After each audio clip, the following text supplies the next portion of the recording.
Electric cars, once hailed as the silver bullet for climate change, promising a clean break from the fossil fuel addiction of our roads, are now in the crosshairs of a global power play. They seem to have become a punching bag in the geopolitical cage match, all because of one country's growing control of the EV industry, China. Beijing has been accused of using unfair means to advance in the sector. Just last month, the United States imposed 100% tariffs on Chinese EVs. And now the European Union, a bloc of 27 nations, is threatening to impose additional import tariffs on Chinese electric cars. This has angered China. It says EU's move could trigger a trade war.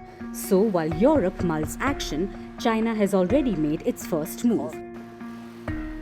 Beijing has declared a war on pork. Yes, you heard that right. China has announced an anti-dumping probe into pork imported from the European Union, which essentially means Beijing wants to set up guards to protect its domestic pork producers by bringing in measures to regulate imports from Europe. But how did the EU and China reach this peak of standoff? Let's try to understand. In 2020, China overtook the United States to become the EU's largest trading partner. Take a look at this chart. Between 2013 and 2023, EU-China trade grew from nearly $400 billion to over $790 billion. However, this trade is heavily tilted in favor of China. In 2023, out of $790 billion in goods and services exchanged between the two sides, China exported over $550.98 billion worth of goods and services to the EU. Meanwhile, the EU exported only $240 billion worth of products to China. Clearly, there's a big trade deficit that exists between the two sides. Last year, the EU took notice of this deficit. It proposed policies to manage economic risks from its ties with China. Politically, European leaders will not be able to tolerate that our industrial base is undermined by unfair competition. We like competition. It makes us better. It lowers prices. It's good for the consumers. But competition needs to be fair.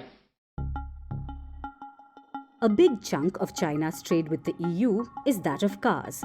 In 2023, the EU imported machinery and vehicles worth over $315 billion from China. Meanwhile, it only shipped $122 billion worth of similar products back to Beijing. In the last 10 years, the trade deficit between the EU and China in terms of cars and other machinery shipments have drastically widened. A large part of this trade comprises electric cars. A recent study found that around 20% of all EVs sold in the EU last year were made in China. That is in total over 300,000 car units. So how did China come to dominate the EV sector?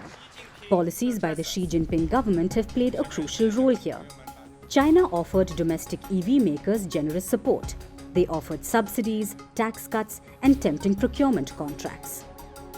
From 2009 to 2022, the government reportedly poured over $29 billion into subsidies and tax cuts to EV makers. While the policy reportedly ended last year, its intended effect is clearly visible. A slew of domestic EV brands have emerged that offer cars with new technologies and cheaper price points. While government subsidies may not be the only catalysts in Chinese EV dominance, it's something Western nations have criticized regularly. They allege that these subsidies give Chinese automakers an unfair edge over their global rivals.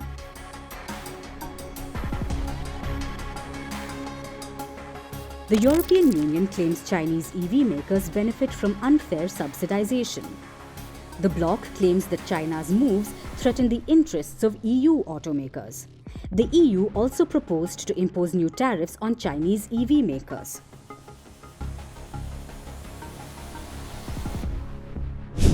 The EU already levies a 10% import tariff on electric cars. However, to level the playing field with Chinese EV makers, the bloc has announced plans to levy an additional import tax. The tariffs will range from 17% to over 38% depending on the car model. It will be implemented from July 4th. The EU's new tariff announcement did not go down well with China. As expected by many analysts, China responded by targeting pork imports from the EU with an anti-dumping probe. While China has not yet announced any new tariffs on shipments of pork and its byproducts, experts believe the probe could lead to such measures. But why target pork? China is known for targeting agri-products from the EU in trade feuds. Last year, when the EU announced its probe against Chinese EVs, China targeted European liquor products like brandy with a similar investigation. China was the third largest importer of food products from the EU in 2023. Last year, the bloc shipped food products worth $15.6 billion to China. The popular agri-foods exported from the EU include infant food, cereals, pork, and wine. This is something the EU has said it wants to grow even further. Targeting the EU's agriculture industry will likely impact a core sector of the bloc. As the day to impose new tariffs on Chinese EVs draws near, efforts to mend ties between the two sides have also begun. Last week, senior officials from both sides announced that they have started talks on the planned tariffs on Chinese EVs. This was after Germany's economy minister Robert Habeck's visit to China. These tariffs are not punitive tariffs, so like other countries have done, just protecting their markets and saying, therefore we invent a tariff and that is that or that, has that or that high. These are tariffs that legal or equal the given tariffs, and therefore there is a possibility to argue or discuss them. And that is what I suggested to my Chinese partners today, that the doors are open for discussions. And I hope that this message was heard. While government officials start a new round of meetings and negotiations, reports say car makers in the EU are trying to pressure EU leaders to drop China EV tariffs. Notably, new EU tariffs will not only apply to Chinese automakers. Western firms that make EVs in China and sell them in the European Union will also be affected by these new tariffs. These automakers include Tesla, BMW and Volkswagen, among others. So, as the European bloc tries to stand up to China, it seems the industry they are trying to protect has become an unexpected opponent. Meanwhile, China has unveiled its counter-move targeting the EU's heartland, threatening to squeeze Europe's agriculture and farmers. The European Union seems to have been caught between its principles and pragmatism. Will it hold firm against China's mounting pressure tactics, or will it bend to the wind?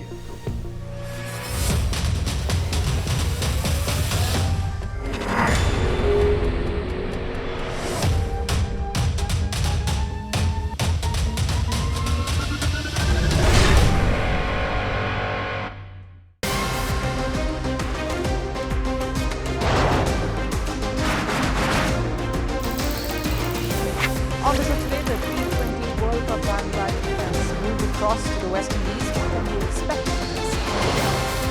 Hello, I'm Alison Green, coming to you from Durban, South Africa. Today we have a special show. We'll start with a report on India's shifting nuclear posture. For the first time since India officially became a nuclear power. Hello and welcome to Firstpost America. I'm Aaron Ham, coming to you live from the nation's capital, Washington, D.C.